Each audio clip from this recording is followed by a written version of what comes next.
Orient bell tiles studio से आप देख रहे हैं एबीपी न्यूज। नमस्कार, मैं हूं आपके साथ शीरीन और आप देख रहे हैं न्यूज एट 10।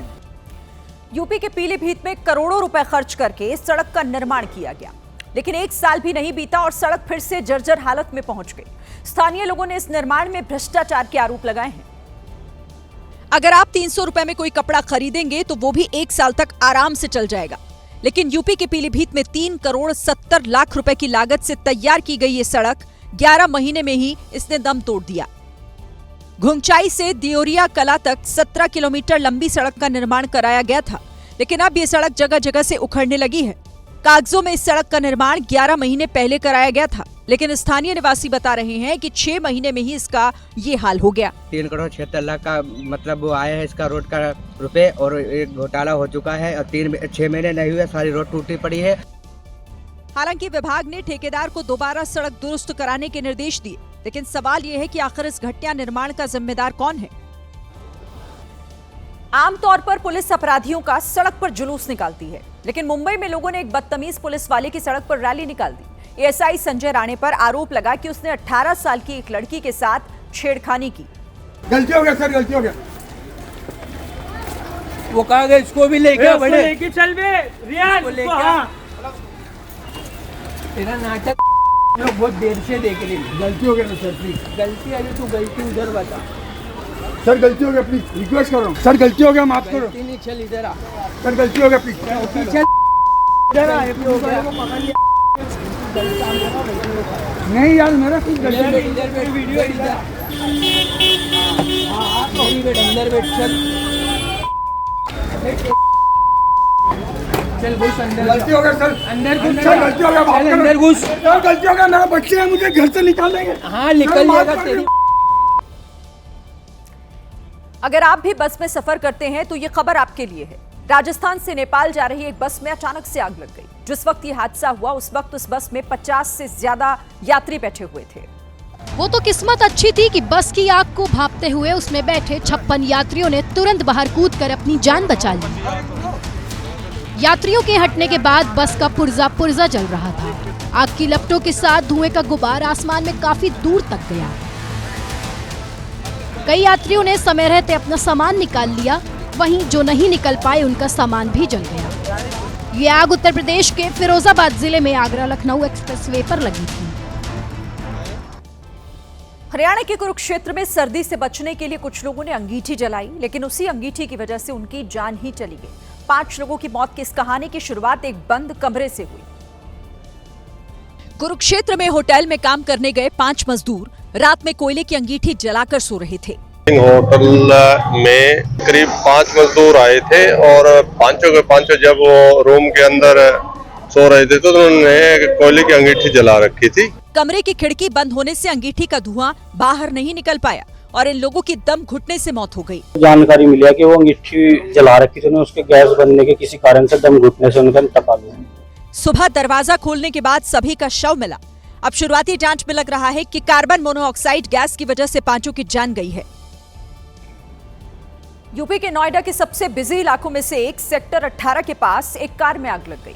चलती कार में अचानक आग लगने के बाद ड्राइवर की जान खतरे में आ गई। ड्राइवर ने तभी बीच सड़क पर कार को छोड़कर खुद को बचाया। कुछ ही देर के अंदर कार आग का गोला बन चुकी थी। खुले हुए दरवाजों के साथ आग खाक होती गई, बीच में टायर भी फटा। कुछ ही मिनटों में कार का नामो निशान मिट गया। इधर जलते हुए आग के गोले को पार करने की किसी की हिम्मत नहीं हुई। यही वजह रही कि नोएडा की इस बिजी सड़क पर काफी देर तक ट्रैफिक भी रुका रहा। जब भी किसी जिले में प्रदेश का मुख्यमंत्री पहुंचता है तो सत्ताधारी पार्टी के नेता मंच पर बैठने को बेताब रहते हैं, लेकिन उत्तराखंड में जब एक नेता का नाम मंच पर बैठने वालों की लिस्ट से काटा गया तो वहां हंगामा खड़ा हो गया। मंच पर जिन 2 नेताओं को आप आपस में भिड़ते हुए देख रहे हैं उनमें एक हैं बीजेपी के पूर्व विधायक महेश नेगी और दूसरे हैं विभाग प्रभारी अनिल शाही। वीडियो अल्मोड़ा का है, जहां सीएम पुष्कर सिंह धामी एक सरकारी कार्यक्रम में हिस्सा लेने पहुंचे थे। सूत्र बता रहे हैं कि सीएम के मंच पर जिन लोगों के बैठने की व्यवस्था की गई उसमें पूर्व विधायक महेश नेगी का नाम नहीं था, जिसको लेकर महेश नेगी का पारा हाई हो गया और वो विभाग प्रभारी अनिल शाही से भिड़ गए। हालात इतने ज्यादा बिगड़ गए कि पुलिस अधिकारी को बीच बचाव करना पड़ा और किसी तरह दोनों नेताओं को अलग किया गया। इस बीच महेश नेगी का एक समर्थक भी मंच पर पहुंच गया और विरोध करने लगा, जिसे सुरक्षा कर्मियों ने नीचे उतारा। अपने सनसनीखेज खुलासों के लिए मशहूर कोबरा पोस्ट ने एक और बड़ा दावा किया है। कोबरा पोस्ट के निशाने पर इस बार मुरुगप्पा ग्रुप है और आरोप कॉर्पोरेट मिसमैनेजमेंट को लेकर लगाए गए हैं। कोबरा पोस्ट का दावा है कि उसने मुरुगप्पा ग्रुप से जुड़ी कंपनियों, परिवार के सदस्यों और टॉप मैनेजमेंट से जुड़े 10,000 करोड़ रुपए से ज्यादा के लेन देन की पहचान की है। दावा किया गया कि मुरुगप्पा ग्रुप की कंपनी CIFCL ने पिछले 7 साल में अकेले एक्सिस बैंक में 27,297 करोड़ रुपए नकद जमा करवाने के लिए 3 अलग अलग तरीकों का इस्तेमाल किया। खास बात यह है कि सभी तरीके ऐसे थे जिनमें पैसा नकद के तौर पर जमा हुआ। कोबरा पोस्ट ने कहा कि नकद जमा करने का ये तरीका इस ओर इशारा करता है कि बड़ी रकम को अलग अलग चैनल के माध्यम से जमा करके उसे फैलाया गया, ताकि किसी एक जगह या एक तरीके से ज्यादा रकम दिखने से बचा जा सके। ऐसा कौन सा लोन लौटा रहे हैं लोग कि सिर्फ कैश में ही लोन लौटाते हैं? और आजकल UPI के जमाने, चाहे भी 5 रुपए में आपको UPI से आप पे कर सकते हो, लेकिन लोन सिर्फ कैश में आएगा। ये बात जरा मतलब स्टमक नहीं होती है ठीक से। कोबरा पोस्ट के आंकड़ों के मुताबिक मुरुगप्पा मैनेजमेंट सर्विसेज से किए गए भुगतानों में से मुरुगप्पा परिवार के सदस्यों को करीब 2,353 करोड़ रुपए मिले। ये राशि कुल भुगतान का लगभग 73% बताई गई। हालांकि मुरुगप्पा ग्रुप ने कोबरा पोस्ट के आरोपों को पूरी तरह गलत बताया। हमारे देश की संस्कृति में भले ही महिलाओं को पूजनीय माना जाता हो, लेकिन कई हिस्सों में महिलाओं पर आज भी तमाम तरह के बंधन हैं। ताजा मामला राजस्थान के जालौर का है, जहां बहू बेटियों पर थोप दिया गया है एक अजीबोगरीब तुगलकी फरमान। क्या है तुगलकी फरमान, वो इन बुजुर्ग से ही सुन लीजिए। समाज में बहू व बेटियों के पास कैमरा वाला मोबाइल नहीं रहेगा। पढ़ाई करने वाली लड़कियां पढ़ाई की जरूरत में अगर जरूरी लगे तो वो बच्ची घर आने के बाद मोबाइल अपने घर से बाहर नहीं ला सकती। हालांकि महिलाएं बात करने के लिए कीपैड मोबाइल रख सकती हैं, लेकिन सार्वजनिक कार्यक्रम में महिलाओं बेटियों की किसी भी तरह के फोन पर पूरी तरह से रोक लगा दी गई। शादी ब्याह या किसी भी प्रकार का सार्वजनिक समारोह में लेकर नहीं आ सकती। यहाँ तक कि पड़ोसी के घर भी लेकर नहीं जा सकती, जिसे समझ सुंदापटी ने सहमति प्रदान की। ये फरमान जालौर के गाजीपुर गांव और आसपास के 15 गांव पर 26 जनवरी से लागू होगा, जिस दिन देश में आजादी के बाद आजाद होने और अधिकार मिलने की खुशी मनाई जाएगी। जालौर के गांव की बहू बेटियां तुगलकी बंधन में कैद कर दी जाएंगी। भारत में स्मार्ट इंडिया के दौर में इस फैसले के पीछे की वजह भी जान लीजिए। महिलाएं फोन पे ज्यादा बिजी हो रही हैं, काम ध्यान नहीं दे रही हैं, और विशेषकर उन महिलाओं के लिए फैसला लिया है जो महिलाएं शादीशुदा होते हुए भी मोबाइल पे बिजी रहती है। करीब 10-15 महिलाएं हमारे शादीशुदा समाज की इस मोबाइल के द्वारा भाग चुकी है। इस फरमान पर समूचे जालौर में बहस चल पड़ी है। छात्राओं ने इस फैसले का विरोध किया है। मध्य प्रदेश के रतलाम में 2 बत्ती चौपाटी पर एक युवती ने हाई वोल्टेज ड्रामा कर दिया। वो पुलिस से भिड़ गई। आरोप है कि युवती नशे में धुत थी।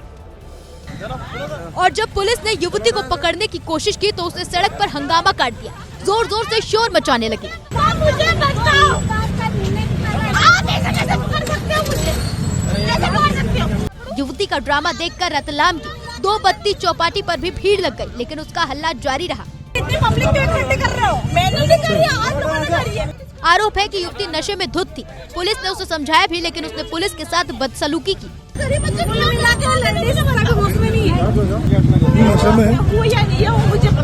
सड़क पर हाई वोल्टेज ड्रामे के बाद थाने में भी युवती ने खूब हंगामा किया। नवी मुंबई में गहने की दुकान में दिन दहाड़े लूटपाट से हड़कंप मच गया। बुर्के में आए बदमाशों ने हथियार दिखाकर लूटपाट की और फिर वहां से फरार हो गए, जिसका सीसीटीवी वीडियो भी सामने आया, जिसमें 3 बदमाश दुकान में लूटपाट करते दिखाई दिए। ये बदमाश अपनी पहचान छिपाने के लिए बुर्का पहने हुए थे। दुकान में घुसते ही एक आरोपी ने अपनी पिस्तौल निकाली और दुकानदार पर तान दी। इसके बाद 2 आरोपियों ने काउंटर पर रखे गहने एक बैग में भरे और वहां से चलते बने। इतना ही नहीं, आरोपियों ने दुकान में रखा कैश भी लूट लिया। 27 लाख रुपए का माल चोरी हुआ। इस दौरान एक आरोपी दुकान के बाहर पहरा देता रहा। दुकान में लूटपाट के बाद सभी आरोपी वहां से फरार हो गए। जरा सोचिए कि आप पहाड़ पर स्थित किसी मंदिर पर जाने के लिए सीढ़ियां चढ़ रहे हो और अचानक से शेर आ जाए तो फिर आप क्या करेंगे? यकीनन आप डर जाएंगे। कुछ ऐसा ही हुआ गुजरात के भावनगर में स्थित जैन तीर्थधाम पालीताना में।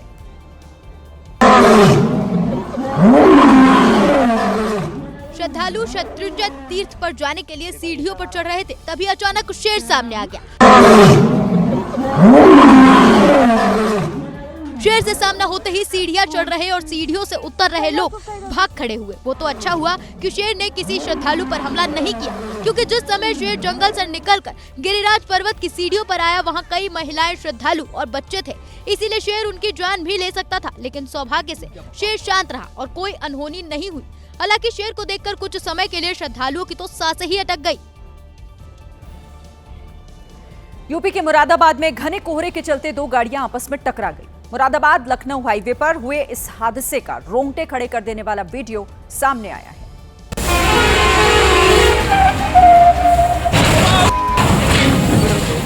हादसा तड़के सुबह 4 बजे घने कोहरे के कारण हुआ।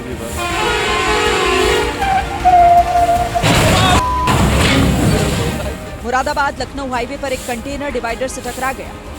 इसी बीच एक युवक डिवाइडर पर चढ़े कंटेनर का वीडियो बना रहा था कि तभी पीछे से तेज रफ्तार डीसीएम आई और कंटेनर को टक्कर मार दी।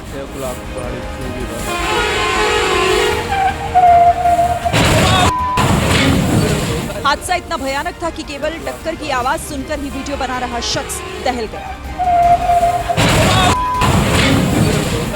जिस समय यह हादसा हुआ उस समय एक सफाई कर्मी सड़क पर पड़े मलबे को साफ कर रहा था। गनीमत रही कि वो भी कंटेनर और डीसीएम की चपेट में नहीं आया। इस टक्कर के बाद तुरंत लोग डीसीएम के ड्राइवर को बचाने दौड़े और उसे ट्रक से बाहर निकाल लिया। ड्राइवर बच गया, निकलवाओ यार, आओ। कुछ दिन पहले आईपीएल के लिए हुई नीलामी में कुछ खिलाड़ियों पर करोड़ों रुपए पानी की तरह बहा दिए गए। लेकिन अब जो हम तस्वीर आपको दिखाने जा रहे हैं उसे देखकर हर खिलाड़ी और हर खेल प्रेमी का सिर शर्म से झुक जाएगा। ट्रेन चल रही है। ट्रैक सूट पहने कुछ नौजवान ट्रेन के डिब्बे में बने टॉयलेट के पास फर्श पर बैठे हुए हैं। वीडियो बनता देख कुछ ने अपने चेहरे छिपाने की कोशिश की। कैमरा थोड़ा आगे बढ़ा तो अगले डिब्बे में भी वही हाल था। टॉयलेट के पास कुछ लड़कियां बैठी दिखाई दी। जरा गौर से देखिए, ये ओडिशा के युवा खिलाड़ी जो स्कूल कुश्ती चैंपियनशिप में हिस्सा लेने के लिए बलिया जा रहे थे, लेकिन हजारों सीट वाली इस ट्रेन में इन्हें कुछ सीटें तक नहीं मिल पाई। ना सुविधा, ना कोई सम्मान। लेकिन ओडिशा सरकार को उम्मीद है कि ये खिलाड़ी उनका मान बढ़ाएंगे। बदबूदार टॉयलेट के पास फर्श पर घुटने मोड़े इन खिलाड़ियों को आराम तक नहीं मिल पाया, लेकिन सरकार को उम्मीद है कि ये खिलाड़ी मेडल लेकर आएंगे। अब जरा ये तस्वीर देखिए। एक तरफ अर्जेंटीना के दिग्गज फुटबॉलर मेसी हैं, जिनके भारत दौरे पर 100 करोड़ रुपए खर्च होने का अनुमान है। दूसरी तरफ आईपीएल की नीलामी में करोड़ों रुपए पाने वाले क्रिकेटर हैं जो पूरे देश में चर्चा का विषय बन चुके हैं। और एक तरफ ओडिशा के इन खिलाड़ियों की तस्वीरें, जिन्हें पैसा और सम्मान तो दूर की बात, बुनियादी सुविधाएं और एक अदद ट्रेन का टिकट तक मयस्सर नहीं। कांग्रेस सांसद इमरान मसूद ने प्रियंका गांधी को लेकर एक ऐसा बयान दिया है जिस पर पार्टी के भीतर ही दो मत दिखाई देने लगे हैं। वहीं मसूद के इस बयान के सहारे बीजेपी कांग्रेस पर हमलावर हो गई है। इमरान मसूद ने प्रियंका गांधी को प्रधानमंत्री बनाने की वकालत कर दी। प्रियंका गांधी को प्रधानमंत्री बनाइए ना, फिर देखिए कैसे जवाब देती है इंदिरा गांधी की तरह। इमरान मसूद के बयान पर प्रियंका गांधी के पति रॉबर्ट वाड्रा को सुनिए। मांग तो सब जगह से है कि प्रियंका आए। अब बीजेपी कह रही है कि कांग्रेस में दो फाड़ हो चुके हैं, तो वहीं इमरान मसूद ने कहा कि उन्होंने प्रियंका गांधी को लेकर ये बात इस वजह से कही क्योंकि बीजेपी बांग्लादेश के मुद्दे पर प्रियंका गांधी को लेकर सवाल उठा रही थी। आखिरकार ठाकरे भाई राजनीति के एक मंच पर आ ही गए हैं। दोनों दलों के बीच गठबंधन पक्का हो चुका है और कल दोपहर 12 बजे इसका औपचारिक ऐलान कर दिया जाएगा। इसका सबसे बड़ा संकेत संजय राउत ने इस सोशल मीडिया पोस्ट के जरिए दिया। उन्होंने उद्धव ठाकरे और राज ठाकरे की तस्वीर साझा की और लिखा, कल दोपहर 12 बजे। साफ है कि दोनों ठाकरे भाई बीएमसी चुनाव मिलकर लड़ेंगे। सूत्रों ने बताया कि करीब 12 वार्डों को लेकर दोनों दलों के बीच पेंच फंसा हुआ था, जिसे सुलझा लिया गया है। खबर है कि इस गठबंधन में शरद पवार की एनसीपी भी शामिल है। सूत्र बता रहे हैं कि बीएमसी की 145 से 150 सीट पर उद्धव गुट चुनाव लड़ेगी। राज ठाकरे की एमएनएस के हिस्से में 65 से 70 सीटें जाएंगी और शरद पवार की एनसीपी 10 से 12 सीट पर अपने प्रत्याशी उतारेगी। यानी महाविकास अघाड़ी से कांग्रेस अलग हो चुकी है और बीएमसी चुनाव में नया गठजोड़ दिखाई देगा। देखना ये होगा कि इस गठबंधन का नाम क्या रखा जाता है। यूपी में कोडीन कफ सिरप मामले को लेकर सियासत तेज हो गई है। इस मामले में प्रदेश सरकार पर लगातार हमला कर रही समाजवादी पार्टी ने अब पोस्टर के जरिए निशाना साधा है, जिसके लिए राजधानी लखनऊ में समाजवादी पार्टी के दफ्तर के बाहर बड़ा सा पोस्टर लगाया गया। समाजवादी पार्टी दफ्तर के बाहर विक्रमादित्य मार्ग पर हमारी मौजूदगी है और उसके बाद ये तस्वीर आपको दिखाऊं कि आज सपा दफ्तर के बाहर ये पोस्टर जो है लगाया गया है और फर्क साफ है के नाम से ये पोस्टर है। पूर्व छात्र संघ के अध्यक्ष अवनीश यादव की ओर से लगाए गए इस पोस्टर के जरिए पीडीए बनाम एनडीए का नैरेटिव खड़ा किया गया। इसमें समाजवादी पार्टी को विकास और मेडिकल एजुकेशन से जोड़कर दिखाया गया, जबकि एनडीए को नेशनल ड्रग डिफॉल्टर बताया गया। कोडेन कफ सिरप मामले को लेकर समाजवादी पार्टी सड़क से लेकर विधानसभा तक प्रदेश सरकार को घेरने में जुटी नजर आई। वहीं अखिलेश यादव और सीएम योगी भी आमने सामने हैं।